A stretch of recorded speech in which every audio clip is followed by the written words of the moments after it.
Hello, welcome back. This is Dad Chats 2, Joseph Coyle today. This is Zonal Joe on Twitter. Joe and I have known each other for about 4 years, I think, since kind of the early days of Twitter for me. Anyway, Joe's been kicking about in the diabetes community for quite a while. Hello, Joe. Good afternoon. How are you? Yeah, I'm good, thanks. Yeah, very good. Yeah. Excellent. Very good. Good to see you. So I thought we'd start today's chat, Joe, just talking about your diagnosis a little bit. Yeah. Do you want to tell me about how that came about? So I wasn't feeling particularly well when I was working away. I was kind of drinking quite a lot, kind of day to day in my job, quite a lot of energy drinks because I felt absolutely terrible. But I was kind of working through things, but it got to a point where I had to go to a doctor because I just was not feeling myself. I was feeling kind of deflated. I was feeling tired. I was feeling lethargic. Even though I was drinking the energy drinks to actually try and give me some energy. So I went to the doctor. I was actually due to start work at 1 p.m. In the afternoon. So I went to the doctor at 9 in the morning, had a series of preliminary blood tests and some other tests. And just as I was on my way to work at about 12:30 that day, the doctor phoned me up, asked me to come back in because they needed to check something and to actually bring some overnight clothes because they were sending me to hospital for the night. And that was it, really. They did another blood test while I was there. They sent me to the Churchill Hospital in Oxford, which has got a world famous OCDEM department. And I ended up staying there for 3 or 4 days and then released into the wild with insulin. So how long ago was that? What year was that? Well, I would have been probably about 15, 16 years ago now. I can't remember the exact year. I can remember more or less the dates because on the Monday, Queen's Club tennis tournament started. So on the Friday, I was admitted to hospital, and on the Monday, it was like, well, you can't go back to work for the foreseeable. So to offset the kind of disbelief at the diabetes diagnosis, I was quite happy to watch tennis for about a month or so, kind of Queen's Club and Wimbledon, which yeah, I love tennis. So you spent how many days did you spend in hospital? How long were you there for? I think I was in there from the Friday night until the Tuesday morning, Tuesday afternoon. Had a room of my own. Kind of was released to the day room if I wanted to go to the day room. Met a few other diabetics in the day room. 1 or 2 kind of had quite scary complications. The consultants and the nurses were talking me through everything. And to begin with, kind of 2 injections a day, 1 in the morning, 1 in the evening, and away I went, really. Yeah, that seems like a common thing. It's similar to me. Obviously, I was a child, a little bit longer ago than you, maybe 20 years longer, I suppose. Yeah. So did you feel sort of, you mentioned there was people in there with complications, and yeah, is that something that you immediately became aware that this possibly could happen to you, or did somebody explain complications to you then? They did kind of very, very briefly. But the first person I met in the day room had a missing limb from the knee down. And they said, oh, that's because of the diabetes. My foot got infected. I didn't go to the doctors, didn't go to the hospital, etc., etc. And this is what happened to me. Yeah. And they said, just don't let it happen to you. Just keep on checking your feet.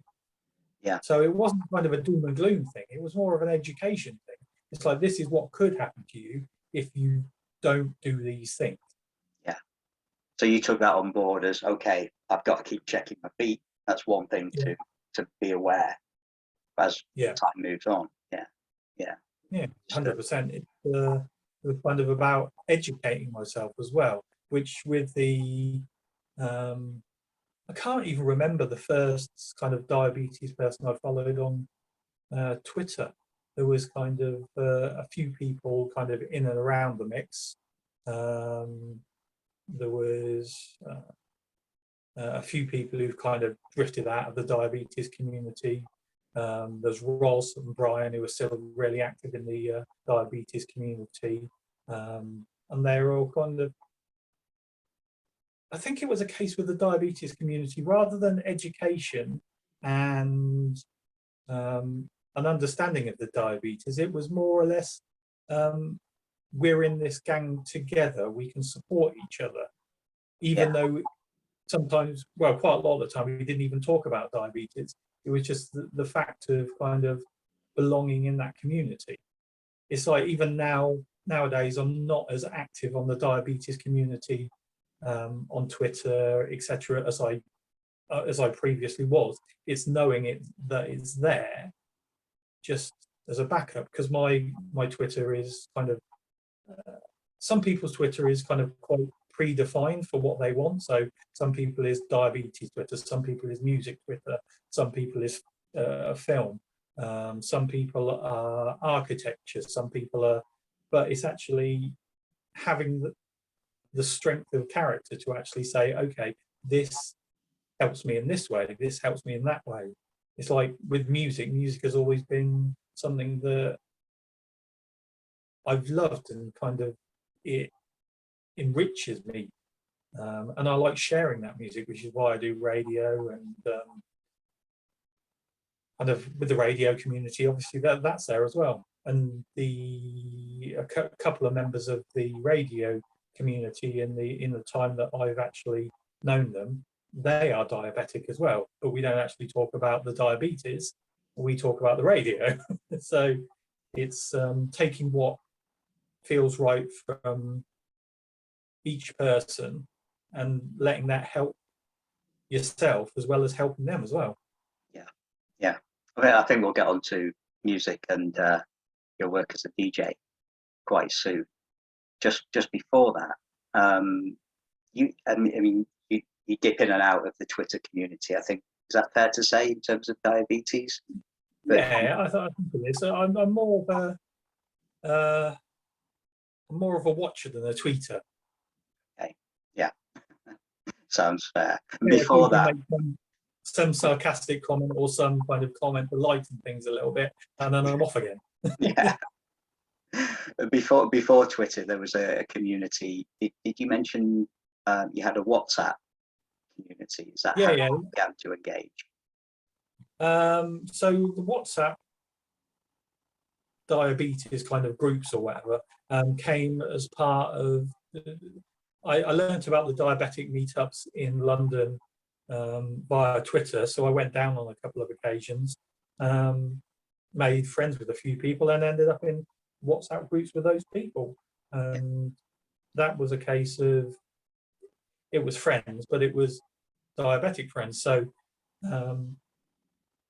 it was kind of the same kind of thing. You had that friendship, you had that connection with people, but you also had the commonality of the diabetes with them, which was good, yeah. And nowadays, a couple of my really, really good friends have come from that community. So yeah, and that's still a thing. The London diabetes community still have their meetups, don't they? Yeah, they do. I think the next one's after TAD, which is next month on, is it the 18th, I believe? TAD, I think, is the 18th or 19th March. Yeah.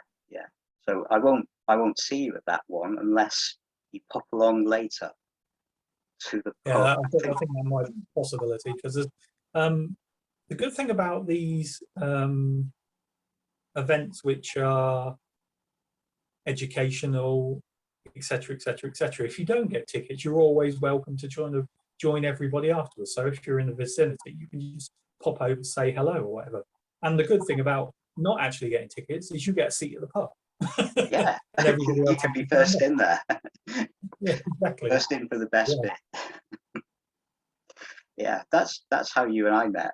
I think it was 2019, was it? It was a few years Well, ago. it might have even been before that, to be honest. Yeah, It might have been beyond. I was kind of active in terms of meetups in 2018, and I think Tag was the big sort of get together of a lot of people, and we started chatting a while outside the pub and what have you. I don't think you were there on the. Oh, did you go to the Tag convention itself, or? I did, yes, that year with James and I think it was Lauren Turner, and I think Amy spoke as well. There was a cyclist, I believe. Yeah, the Novo Nordisk guy. Yeah. A few people like that, and it was kind of nice to actually see people in different fields and discussing diabetes and how it's affected them, how it's affected their families, and obviously with Partha actually kind of headlining the thing, with having him on Twitter and him being as proactive as he is, which he doesn't really need to be. He is proactive because he actually has a passion for the subject, and he likes sharing his knowledge, and he likes making people's lives better. And hats off to him that he lives it. He lives it. He obviously posts kind of family things on Twitter as well, but he is kind of a figurehead of hope, really. Yeah, things have changed so much since I started engaging, and that was just a few years ago. And Partha has always been if not one of the main people within the online community, pushing for change, pushing for new things. And that inspires me, and I'm sure that's inspired a lot of other people as well to say, well, we can do better, we can get better things. We do need to start making noise about things. Partha does seem to be the force behind that. So when, I guess, one day Partha will step aside and somebody else will take his position, whether that will continue, I hope so. I hope the person after Partha follows his lead. Yeah. So that's because I could have never envisioned actually getting a Libre or a Dexcom or anything like that when I was diagnosed. It just wasn't a thing. I was talking to a co-worker on Friday, and they said their hands were absolutely freezing, and I said, well, in times gone past, when my hands were absolutely freezing, it would have been a case of I can't check my blood sugar level because I can't get any blood to the ends of my fingers. And nowadays, I just have to scan myself. Yeah, there's so many little things like that have changed where perhaps you don't consider them at the time. You just become conditioned to having the condition. Oh, it's cold. Oh, my fingers are sore. Whatever. But now, perhaps if you have to go back to that, it will become a more noticeable thing. Wow, times are much harder, and they're getting better, which is good. And I think that's down to technology and information. So that's the online community and tech. Let's talk about your DJ stuff. It's Whitney F. Is it Whitney FM? What's the name of the station? Yeah, Whitney FM. It's just Whitney FM nowadays because we're on a number of different wavelengths. We reach so many people now, and it is great. It's a community-run enterprise headed up by 3 people who are absolutely committed to the radio. It's just there to kind of enrich the community. Everybody is a volunteer. There's so many different shows, so many different tastes. You're not told what to play. You can kind of do your own thing. So that's good. Which is absolutely great. So I started off on it 2012. I had a co-presenter for the first kind of 5 or 6 years, and then they moved off to do their own show. And then I've talked to kind of many people, interviewed many people over the years, famous people, been in situations which have been so surreal. It's been unbelievable. And then it would be kind of doing the radio stuff and then going back into work the next day. And people are saying, what did you do last night? You'd tell them and they wouldn't believe you because it was so surreal.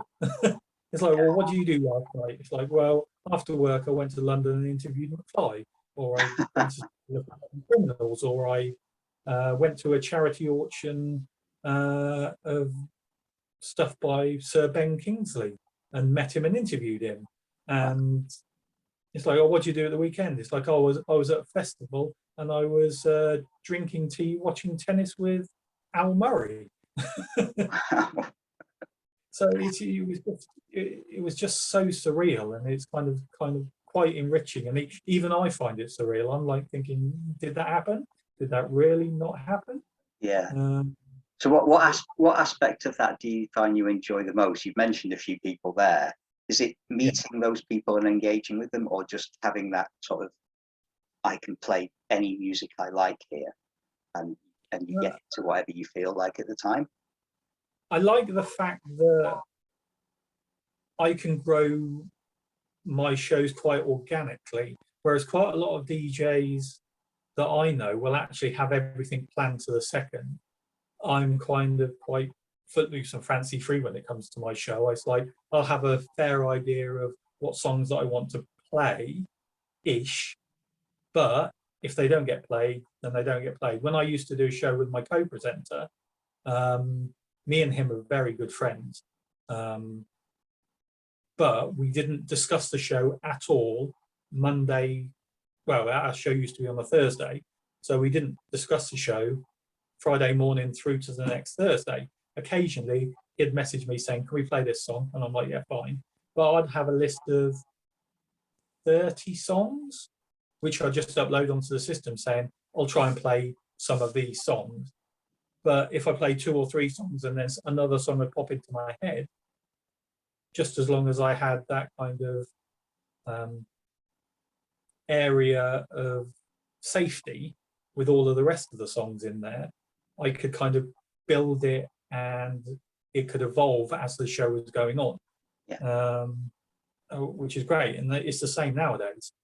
Does it go out live? Is it an actual live show, or do you have a delay? Yeah, it's an actual live show, yeah, it's an actual live show, which is just phenomenal. And it's kind of embracing the mistakes as well. If you make a mistake, then everybody hears it, but you just keep on going. It's like diabetes, really. Yeah. It's like you've got your plan, and if it goes wrong, then you just have to kind of wing it and until things get back right. And then once it gets back right, then you're flying again. Have you had any diabetes incidents while you've been live on air? Have you been hypo? Has anything like that? So many times. And then sometimes it'll take your co-presenter looking at you a bit weird, going, "You're just talking rubbish." And it's like, oh yeah, I'll go and check my blood sugar level now. So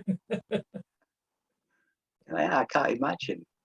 Are you aware of how many people are listening to you at the time? Do you see listener figures or anything, or is that information? No, not really. I like the fact that I don't know.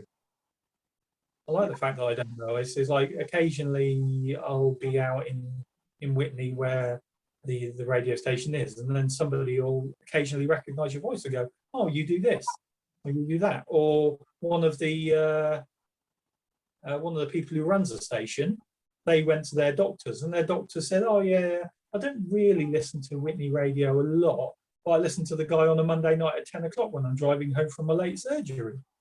And it's like, I really enjoy a show. And then suddenly you'll get that feedback that it's like, sometimes you think you're speaking into the ether and everything disappears, but you are actually connecting with people, which is fantastic. Yeah, it is an unusual feeling. I mean, I'm sure you get a lot more people listening to you than look at anything I do on the internet or my tweets, but it is an unusual feeling if somebody said, I saw your tweet, or I saw your video, or whatever, and you don't know that person, you've never met that person, or it comes via maybe a second-hand person, maybe a HCP has said well, certainly one has said to me, somebody came into my clinic and asked, can I use a pump? Can I go on a pump? Because I saw Diabetic Dad's tweets. And that's weird to me. That's like, okay, how many people see these things? And I suppose you can find that information. You can find those stats and figures. But maybe like you, it's a good thing just to ignore that and just do what you do and enjoy it and not think about the numbers so much. Maybe I think that if you enjoy it, people can tell you enjoy it. And because you enjoy it, that level of engagement doesn't really matter. It kind of becomes a secondary thing. And if that engagement does happen, it's kind of, oh, this is good. This is good. It's like, it's nice to know that I'm reaching people. But at the end of the day, you're not doing it for everybody else. You're doing it for yourself. Yeah. You're doing it to kind of project what you want to actually project. Yeah. So on your tweet, or not your tweet, on your Twitter bio, it says many things about you. That obviously that you are a DJ, but you're quite artistic in some other ways as well. So what else do you get up to? Well, I play guitar, not as much as I used to, because obviously time takes its toll really, and the guitars are normally packed away, so it's actually having to get those out. I think it says I'm a lover of Jaffa Cakes as well, doesn't it? Or it used to. Well, that's quite arty, I suppose. Yeah, why not? We can make a lot of art with Jaffa Cakes. Half moon, full moon, was that the advert back in the day? I think they're the perfect diabetic hypo treat, to be fair. You've got long-acting carbohydrate, you've got short-acting carbohydrate, and you've got a tiny bit of chocolate, which has got a little bit of fat in as well. Yeah. So, and what's not to like? But is a Jaffa Cake a cake or a biscuit? I'd say it's definitely a cake. It's definitely a cake. But I think one of my favourite things is just dipping it in cold milk, because they're one of the true kind of dunkers which actually stay together. Oh, yeah, I guess, yeah, maybe they do. I've never dunked a Jaffa Cake. I like coffee. You may have noticed, but I'll dunk biscuits or anything into tea. Yeah. So Jaffa Cakes into milk? Yeah. You literally submerge them until the bubbles stop coming up to the top, and then you can take them out, and then the sponge is so infused with milk, then you literally just slurp it off, or just eat it all at once, and there's kind of it can be a breakfast, I suppose. Sounds like quite comfort food, I suppose. Yeah, in that way. Yeah. Well, I think one of the things in the diabetic community that we don't talk about really, comfort foods, because obviously everybody is like, oh yeah, some people are low carb, some people aren't, but people kind of, they try and show their best diabetic side, I suppose, on social media quite a lot of the time, rather than say, okay, these are the mistakes that I made. They're like, oh, I did this. It's like I got 80%, I got 100% time in range. Yeah. Everybody's got a different time in range, and everybody's got a different constitution. And I went to my doctor and said, well, look at my graphs. And my doctor went, well, you're not on a pump or anything like that. You are going to have highs, but once it comes back into range, that's absolutely fine. Just don't worry about how high it goes. Just worry about getting it back to where it needs to be. Yeah, that's good advice, I think. Yeah, and I think you make a good point there. And maybe you mentioned it on Twitter yesterday or the day before, that we kind of put out an image of we're happy all the time. Is that something we're guilty of? Yeah. It's like with social media, it's kind of a keeping up with the Joneses things from time to time.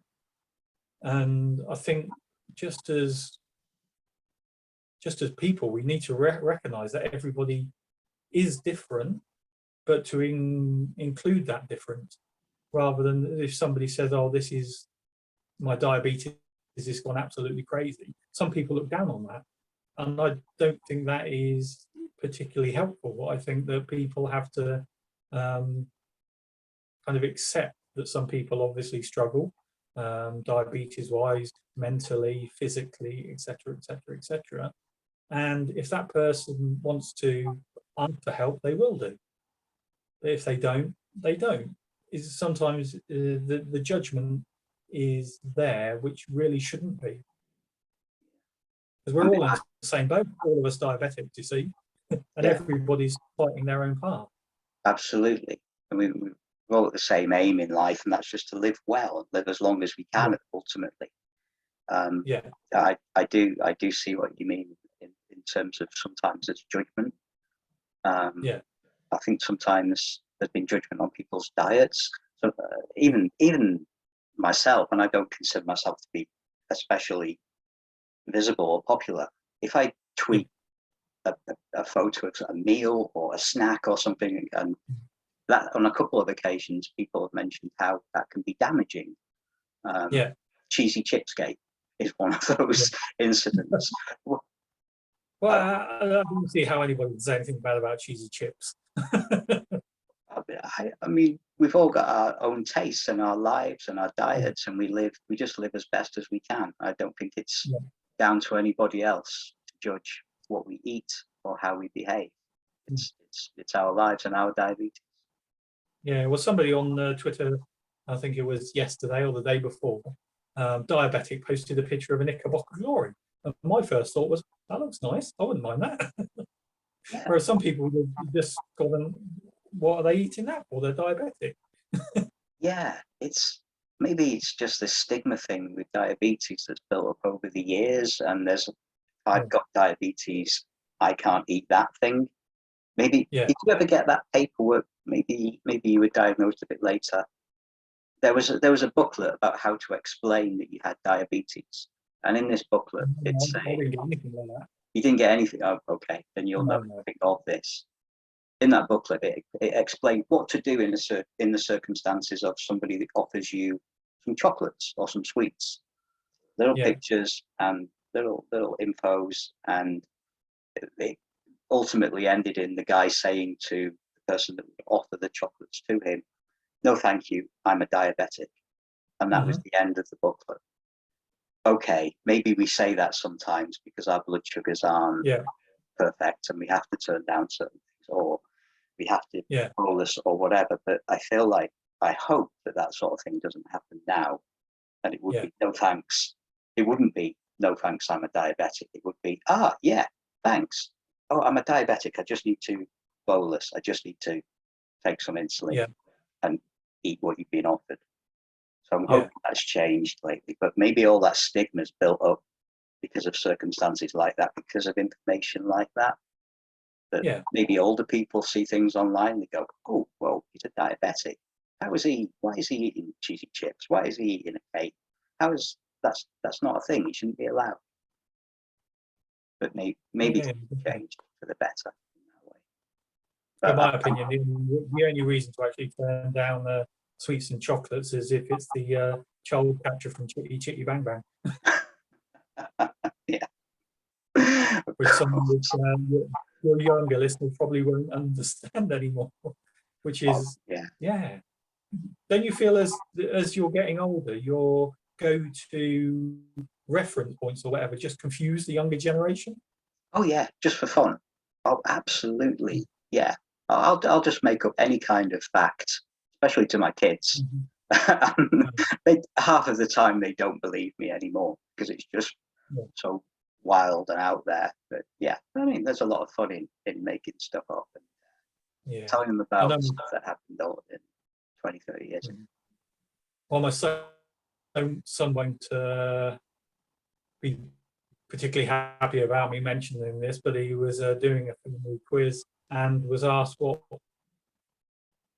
I don't even know Postman Pat's first name. And you just have to respond to them. Oh, no. So how old is your son? Is it okay to ask that? Yeah, he's absolutely fine. He was 15 5 days ago.